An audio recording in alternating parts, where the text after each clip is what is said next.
Selanjutnya kita akan menyanyikan lagu 7 kebiasaan anak Indonesia hebat. 1, 2, 3.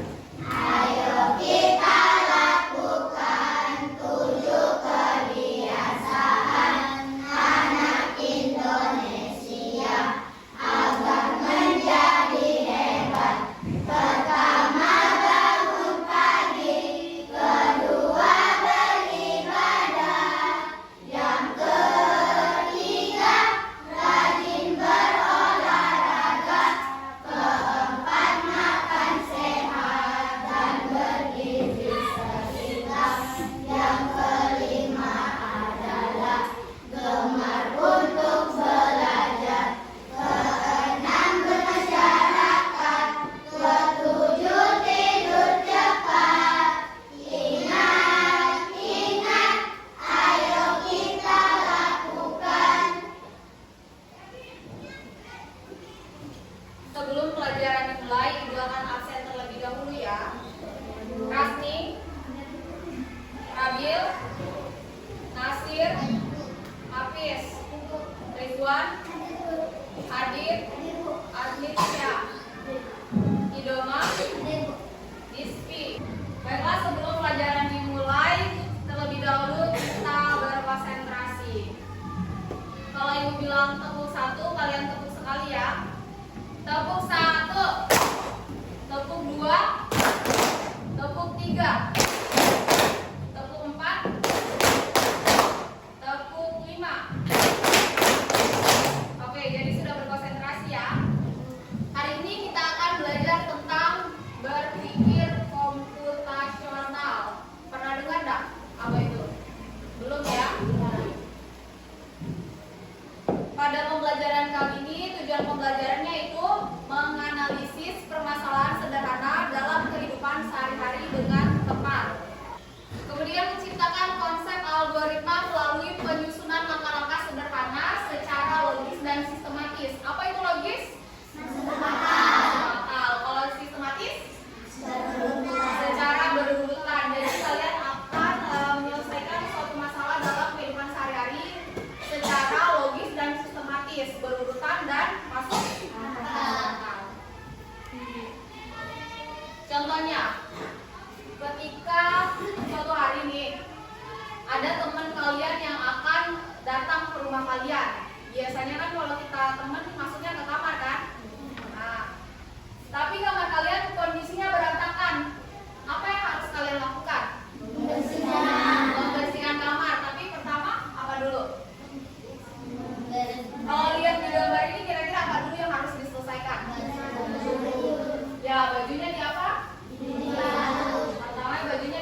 lagi. Kemudian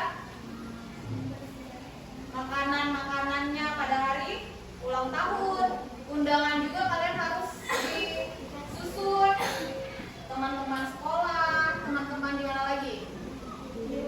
Di lingkungan rumah, kemudian di lingkungan apalagi? TPA, di mana lagi ada teman-temannya?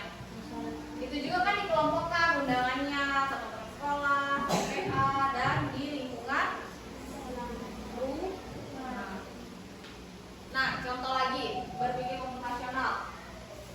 Di sini ada kayak safari coding games. Jika kalian ingin ke camping area, dimulai dari sini. Tanda panah yang mana yang pertama harus dimulai? Apa? Satu orang? Yang pertama go, tandanya kita akan memulai perjalanan. Setelah go, ke arah mana? Ke arah? Kanan atau kiri? Ke kiri? Habis ke kiri? Atas. Terus ke atas? Lagi. Jadi, habis itu ke kanan.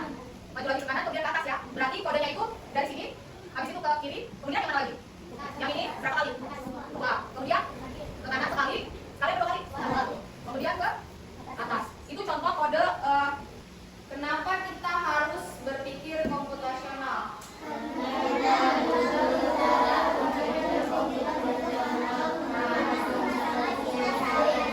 Karena kita butuh cara berpikir ini untuk menyelesaikan masalah dalam kehidupan kita sehari-hari. Kalau tadi safari coding games dalam kehidupan kita sehari-hari, contoh masalahnya apa? Bagaimana cara kita ke sekolah, contohnya? Kan? Pasti untuk ke sekolah ada banyak jalanan yang harus kalian lewati. Misalnya kalian mana? Kalian harus menemukan berpikir komputasional secara sistematis. Jalan mana nih yang harus saya lewati? Yang lebih dekat. Kan bisa juga muter kan, tapi lebih jauh. Berarti kita harus berpikir secara komputasional. Jalan mana yang lebih efektif dan efisien untuk kita lewati. Kemudian dalam prinsip-prinsip berpikir komputasional itu ada 4. Yang pertama itu dekomposisi, yaitu memecah masalah besar menjadi potongan kecil. Contohnya tadi, kita memiliki masalah ulang tahun. Itu kan masalahnya kita harus bikin masalah ulang tahun. Jadi kita pecah dari penyiapan undangan, mempersiapkan makanan, dan dekomposisi. Itu contoh dekomposisi. Kemudian pengenalan pola, yaitu mencari hal yang sama seperti mencari lembaran. Misalnya apa dalam kehidupan sehari-hari? Contohnya ketika kita menyusun pakaian dalam lemari. Apa yang harus kita perhatikan? Pola apa yang sama kira-kira? Misalnya baju kaos dengan baju kaos, celana dengan celana. Dia celana kalau nyusun baju dalam lemari. Digabung apa dipisah-pisah? Bisa. Itu dia pengenalan pola. Mencari hal yang sama. Baju dengan baju, celana dengan celana. Kemudian apa lagi? Yang dalam lemari. Jilbab dengan jilbab. Apa lagi? Rok dengan rok. Itu namanya pengenalan pola. Kemudian abstraksi, fokus pada yang penting, buang yang tidak penting. Contohnya seperti apa? Contohnya seperti menggambar wajah. Misal kalian disuruh gurunya coba gambar wajah. Pasti fokusnya pada wajah dulu. Ini kepalanya, matanya, hidungnya, mulutnya. Perihal warna kulit sama warna rambut itu urus-urusan sebentar. Fokusnya adalah digambar dulu wajahnya. Yang terakhir itu algoritma, yaitu membuat rencana langkah-langkah seperti membuat resep kue. Di resep kue itu kan ada langkahnya. Mulai dari menyiapkan bahan, alat-alat, kemudian cara pembuatan kue. Nah, selanjutnya Ibu akan bagi kalian ke dalam kelompok. Kalian akan mengerjakan tugas secara berkelompok. Ini LKPD-nya. Jadi Ibu akan kasih kasus. Misalnya kalian akan pergi bertamasya ke pantai bersama teman-teman. Kira-kira barang-barang apa saja yang akan kalian bawa? Nah, di lembar ini ada barang-barang apa yang harus kalian bawa. Nanti kalian gunting. Kemudian gunting misalnya kalau kalian mau bawa pisau nih. Makanya dipilih nanti barang-barang apa yang kira-kira akan kalian bawa untuk bertamasya ke pantai. Digunting, kemudian ditempel ke dalam tasnya. Ibaratnya ini tas kalian, ditempel ke dalam sini. Oke? Nah, setelah ditempel barang-barang apa saja yang akan kalian bawa ke pantai, pada bagian bawah LKPD ini kalian tulis misalnya pisau atau topi, gunanya untuk apa kalian bawa ke pantai? Kacamata gunanya untuk apa kalian bawa ke pantai? Oke? Jadi akan bagi kalian. Yang pada kasih mana kelompoknya?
jadi jika diskusinya sudah selesai, Ibu persilakan maju secara berkelompok untuk mempresentasikan hasil kerja kelompoknya. Silakan dari timnya Kasmi.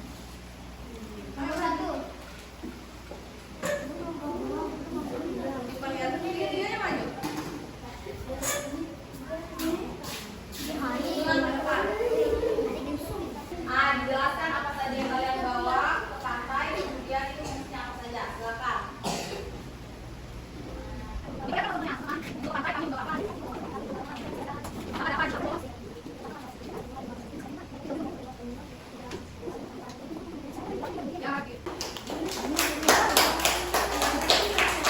Kelompok selanjutnya. Ayo maju videonya. Jelaskan yang tahu dari tulis. Ayo maju.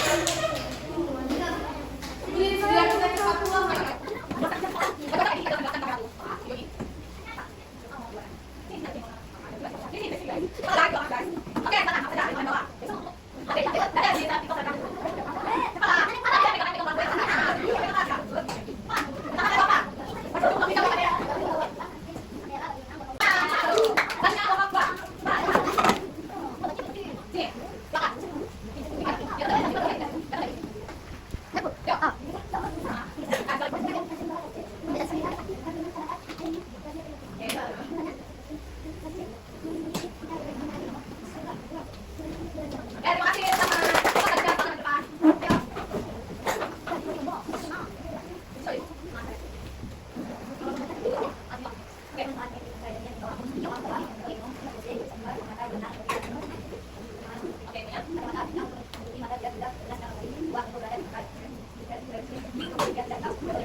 Selanjutnya silakan maju ke depan.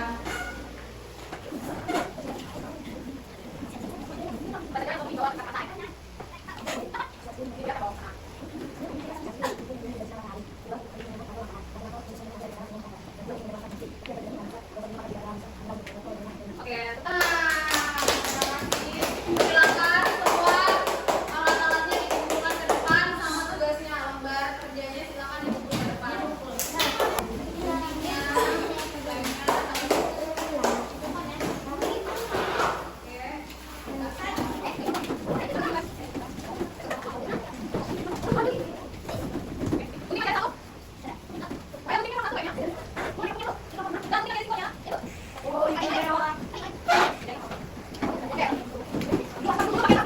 Jadi itu tadi hasil kerja kalian secara berkelompok. Menurut Ibu sudah bagus semuanya, sudah bisa mengelompokkan barang-barang mana saja yang penting untuk dibawa ke pantai. Selanjutnya kalian silakan mengerjakan evaluasi mandiri. Selanjutnya kalian silakan mengerjakan evaluasi mandiri.